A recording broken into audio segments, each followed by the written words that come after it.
នាងអើយចង់បានប្រពន្ធខ្មែរមួយឲ្យបងអស់ព្រួយរស់នៅជាមួយគ្នារៀងទៅមិនថាយប់ថ្ងៃបងចាំផ្លូវមើលស្រីពៅ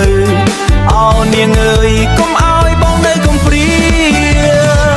អង្គុយគិតម្នាក់ឯងបើបងមានប្រាក់នឹងយកប្រពន្ធម្នាក់មកថ្នមឲ្យបងបំពេការងារធ្ងន់ស្រាលបងមិនឲ្យអូនធ្វើឲ្យស្រីមាសមេដេកចាំមើលតែត្រចង់បាននាងអើយប្រពន្ធមួយក្នុងចិត្តបងព្រួយខ្លាចមិនបានដូចបំណងចង់បានប្រពន្ធខ្មែរមកថែរក្សាក្រងទោះមានស្រីផ្សេងស្អាតក៏បងមិនចាប់អារម្មណ៍ព្រោះបងជាខ្មែរជាកូនចៅអង្គរ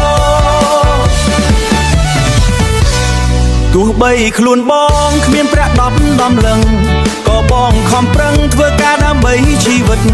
ចង់បានប្រពន្ធខ្មែរដែលស្មោះក្នុងដួងចិត្តជាគូព្រេងពិតតាំងពីបុរាណមកមិនយកទេនាងអើយស្រីសាដតីទូលល្អលើស្រីក៏បងមិនប្រាថ្នាដែរចិត្តបងស្ម័គ្រស្មោះតែលើស្រីកូនខ្មែរដែលចេះរក្សាថែទំនៀមទម្លាប់ខ្ជាប់ខ្ជួន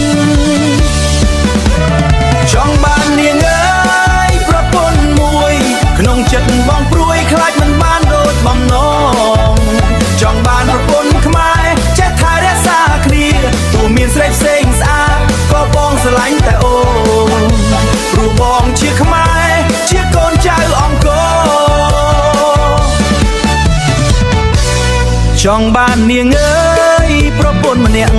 ដែលចេះថែរក្សាប្រពៃណីដូនតាស្ដាប់ពាក្យប្តីប្រដៅដោយក្តីមេត្តារស់នៅជាមួយគ្នាលុះត្រាអស់សង្ខា